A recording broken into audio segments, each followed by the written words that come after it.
What's up guys, how you all doing? Welcome to another video. So today we're going to talk about the different Canon R mirrorless cameras. The R10, the R7, the R6, the R3, which one's best for you? People who watch this channel have seen me talk about most of those cameras a fair bit of time, and I get a lot of questions. People asking me, would the R10 be any good for sports? People asking me, is the R5 overkill for landscapes? People saying, I know an R3 is great for sports, but is it still good for portraits? And I'm going to share with you all of my thoughts today. It's not necessarily going to be a scientific opinion, it's just me sharing my own thoughts, some of which comes from experience, and some of which is my opinion based on all the specs and stats that I have read and that I understand pretty well about the cameras. You guys know I've used an R6 fairly extensively, I've used an R3 really briefly, and I have just recently started to use an R7. Don't worry, those videos are coming real soon. Before we get into that, I'm going to ask you guys to do all the usual YouTube stuff for me. Do me a favour, hit the like button, comment below, make sure you subscribe if you haven't already, all of that YouTube stuff, because it helps me out loads and loads on my channel, and I really do appreciate it. Quick question for you guys who watch my videos regularly. How's the audio on this one? I'm just testing out this LensGo wireless mic. It's basically like a cheap version of the Rode wireless mic system, and I was just interested to give it a try. So let me know, how's the audio on this compared to the audio on my usual videos? So look, let's get into this, and I'm going to start at the bottom of the tree, and I don't mean that disrespectfully, but we're going to start with the Canon R10. Why am I saying bottom of the tree? Well, basically because it's the cheaper of the cameras that we're talking about. So you can pick up a Canon R10 for £799 here in the UK. Now that is a real good price for what you get. It's a crop sensor camera. It's a 24.3 megapixel sensor. But with that, you get all of the Canon R series goodness. You get some fantastic autofocus. You get some real good image quality through that sensor. It's fast. I think it shoots like 15 frames per second manual, up to 30 frames per second if you're using the electronic shutter. You can do an awful lot with that. It has a really good autofocus system as well. So who would I recommend the R10 for? And I've had people message me saying, would the R10 be any good for sports photography? Well, and you know what? The answer would, yeah, it could shoot sports, 100% it could.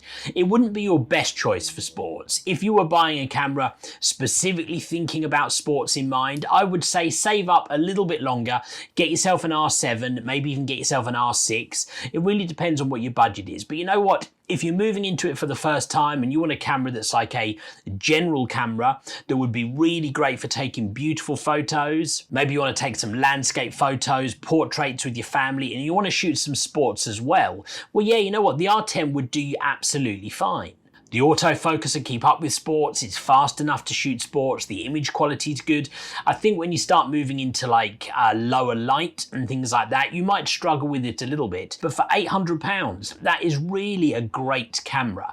And I would suggest anyone who's looking to kind of get into the Canon mirrorless market for the first time, and by that I don't mean like maybe if you've already got like a 1DX Mark II and you want to transition to mirrorless, that wouldn't be for you because that would be a step down in performance. But maybe if you're looking to get like your first serious camera and you want to give something a try, I would say that yeah, the Canon R10 could be a great starting point for not too much investment. Hey look, £800 is £800, still a lot of money. But when it comes to photography, that's not too much of an investment. Okay, next we're going to move into the R7. Now some people might say, whoa, would you not talk about the R8 next? Yeah, we could, but the R8 is a full frame camera. So from the R10 I'm moving to the R7 because that is also a crop sensor camera. Now you can pick up a Canon R7 in the UK for £1,349. This again is a fantastic price for the camera that you get because that is a camera that is a real step up when it comes to faster moving sports or action. So maybe you're somebody who is working to a bit of a budget, but you're thinking, you know, the R10 maybe won't quite cut it for me performance wise. I want something that's going to really keep up with some great sports and action. Well, I would suggest the next step up to the Canon R7 could be a great place for you to look. The R7 has a 32.5 megapixel sensor. You get pretty much the same autofocus system in the R7 that you do in the R6, and I use the R6 for my pro sports, and I find it really, really great. You get 2 memory card slots for that, which is something that's important for you guys who might be doing any kind of pro work. You want to back up your images with shooting to 2 cards at the same time. And this is a camera that really could cut it when it comes to shooting professional level sports photos. And that's something I'm going to talk about in a video coming up in the not so distant future. Now, is it the best choice for sports? No, that's where we start talking about the R6, R6 Mark II, even R5, R3. But you know what, if you're working to a bit of a budget for less than £1,400, you can't go far wrong with the Canon R7. You are going to struggle a bit when you move into lower light, and it's not bad in low light, by the way. Again, wait for a future video. But if you're getting into some real dark situations, it is going to struggle a little bit. It won't hold up with things like the R5, but hey, that's why we pay a lot more money for something like an R5. So who would the R7 be for? Well, I would say if you want to get into shooting sports, maybe you shoot birds, wildlife, something like that, the R7 could be a great place for you if your budget doesn't allow you to stretch beyond that 1,350 price point. You get an awful lot of camera for that money, you really, really do.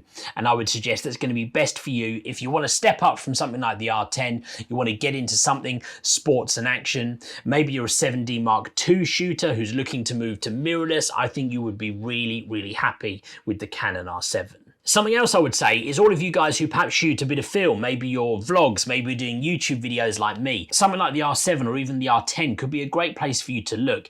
I've actually been looking at getting hold of an R10 for me so I can shoot my YouTube videos with it. Quite often I find myself like I am right now, using my R6 to shoot my videos, but then I want to talk about the R6. Well, it could be quite handy to have something like an R10 because I would trust that to shoot my YouTube videos, and then I could have the R6 right here in my hands instead of over there with you guys, and I could talk about it.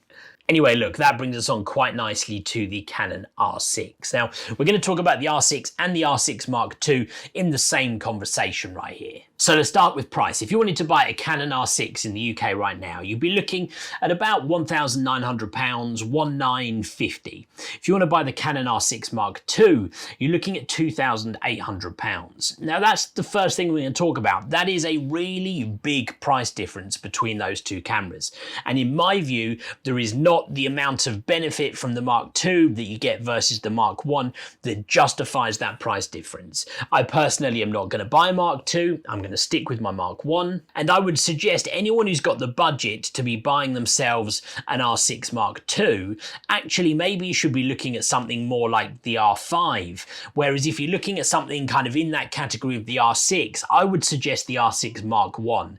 I don't believe there are enough benefits to warrant that price difference between the R6 right now and the R6 Mark II. Most of the specs are roughly the same. You do get a slightly larger sensor with the Mark II. It's a 20.1 megapixel sensor with the Mark I, and I think it's 24.2, which I'm guessing is probably about the same sensor that'll be in like the R8. I don't know that, I'm just kind of saying that off the top of my head. So you do get a slightly larger sensor. You get pretty much the same autofocus system, and the rest of the camera is largely the same. Please feel free to correct me if I'm missing something massive in the comments below, but for me, they're near enough the same, and that's why I don't think the price point is worth it. So who would I say the R6 or the R6 Mark II is for? Well, I would say if you are somebody maybe like myself who was shooting a DSLR and was shooting with the 1DX Mark I, and you wanted to move across to the mirrorless system, I think the R6 is a great place to start. I really do think from my own experiments, the R6 stacks up against the 1DX, definitely stacks up against the 1DX Mark II. Some people will argue that the 1DX Mark III is better, but I think there's pros and cons. I would say in low light performance, it's really, really good.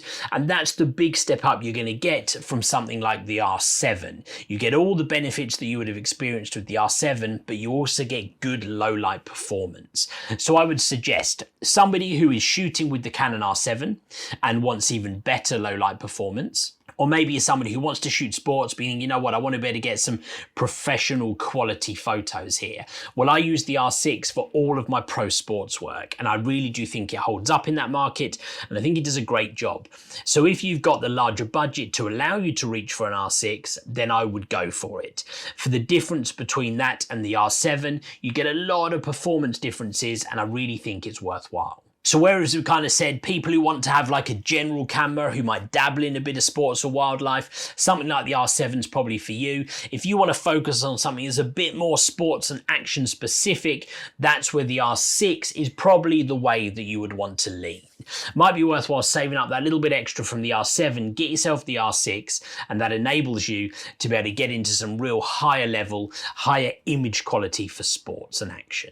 Okay, so from the R6, we're going to move to the R5. Well, one of the big differences with the R5 compared to the R6 is that you get a much bigger sensor. With the R5, you get a 45 megapixel sensor compared to the 20 megapixels with the R6. Now for sports, 20 megapixels is absolutely fine. I really do believe that. But maybe you're somebody who is going to be shooting more landscapes, more portraits, things like weddings and events. That's where having a large sensor really becomes a bit more important. You landscape photographers, you might want to blow up your prints large.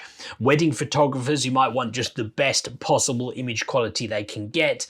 Well, that's where the R5 really does start to push ahead of the R6. Now, there is a price point difference that comes with that. Whereas, as I mentioned, you can get the R6 for just under £2,000. The R5 is pushing nearly £4,000. Right now in the UK, you can get it for about £3,850. Now, of course, that's still £1,000 more than the R6 Mark II. But as I mentioned, you do get a big performance increase for that. So who should be looking at the Canon R5? Well, for me, it's somebody who's going to want the best possible image quality. If you're going to be a landscape, portrait, or wedding photographer, I think the R6 is a better way to go compared to the R6. You get that increased size for sensors, especially if you're going to blow up your prints, you want to do big prints or big portrait prints, then that sensor size becomes a lot more valuable. I know people who shoot professional weddings with Canon R5s, and they really do stack up well. Of course, as I mentioned though, there is a much bigger budget required to be able to get yourself an R5. And this feels like the perfect time to say, all of this is budget based, right? I always say to people, get the best that you can afford to get. Don't stretch your budget. Don't make yourself the poor in other aspects of your life by stretching for a camera that you don't need right now. Somebody who wants to get into photography, who wants to shoot a little bit of sports here and there, well, you know what? Get yourself an R10, get yourself an R7. But if you've got the money laying around to get yourself an R5, yeah, go all in, get yourself the R5, why not? I've had people ask me specifically, is the R6 better than the R5 for sports? My answer would be no. I think if your budget allows you to get the R5, we'll get it. Because with the R5, you basically get everything that you get from the R6, plus you get the larger sensor size. So really everything else, autofocus, speed, stuff like that, is near enough the same. So if your budget allows you to go for the R5, go for the R5. And that leads us nicely into the top of the tree. That's the Canon R3. Now, I said it's the top of the tree, and it really is, because right now, the Canon R3 would cost you about £5,900, just short of 6K, just for a camera body. That's an awful lot of money. But you know what, again, this comes down to your budget. If your budget allows you to get an R3, go for it. A lot of what I talk about on this channel is sports. And actually right now, I would say the R3 is probably the best sports camera that you could get hold of. Soon there's going to be an R1 coming, but right now the R3 is the best sports camera you could get. Now, I've had people ask me, but what about if I want to shoot sports and some other stuff? And I think people get a little bit hung up on this point. Generally speaking, any camera can shoot anything, just that certain cameras are designed to shoot certain things that little bit better. With something like an R3, you could not go far wrong. If you wanted to shoot portraits, weddings, events, sports, wildlife, anything like that, the R3 is going to do a fantastic job for you.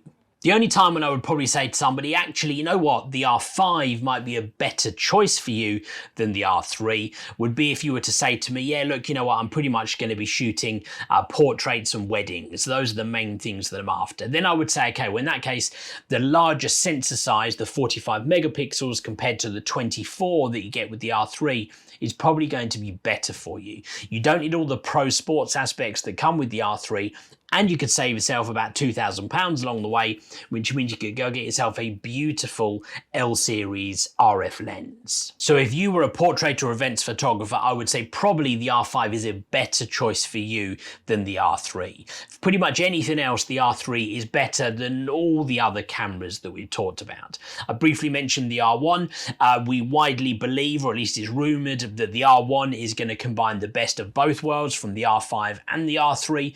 All the pro sports aspects, 45 megapixel sensor, maybe larger than that from some rumours that I've seen.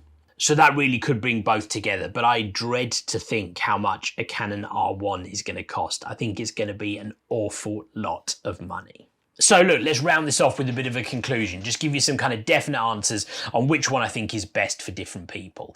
R10, I think if you're getting into photography, you want to get yourself a serious camera, maybe you want to shoot vlogs or videos, get yourself an R10, save the rest of your money. Maybe you want to move into something more sports, action, wildlife specific, and you want a camera that's going to be a bit more geared towards that, get yourself an R7. I don't think you will go far wrong. Maybe you want to move away from a crop sensor camera. You want to get yourself a full frame camera, still within the sports and action world, but your budget's not huge. Well, I think the R6, or maybe stretch to the R6 Mark II, is probably the best camera for you. If you're a weddings, portraits, landscape photographer, and the larger sensor, the megapixels, is more important to you, then that's where I'm going to say R5 is the best camera for you. If you're the top of the chain, you're looking to be the next pro sports shooter, which camera is for you? No doubt it's the Canon R3. I really do think the best sports and action camera that money can buy right now is the Canon R3. And lastly, to round off, I'm going to say something which I mentioned earlier again. Any camera can do pretty much anything. Don't feel like you have to jump to mirrorless. I did because I wanted to give mirrorless a try. And I also did it partly for this channel, so I could talk about some of the mirrorless cameras on here. But if you're shooting with a DSLR, and I pair my R6 with the 1DX Mark I, and I still love my 1DX. So don't feel like you have to jump to any of the R series cameras if you're still happy with your DSLR. There is still a long time to go in the DSLR world. They're not going to suddenly stop working in the next 6 months. But when you do start to think about moving to the mirrorless cameras, maybe this video has been some help for you. If it has, do me a favour, hit the like button, subscribe if you haven't already. In the meantime, guys, thank you very much for watching. I will see you on the next video.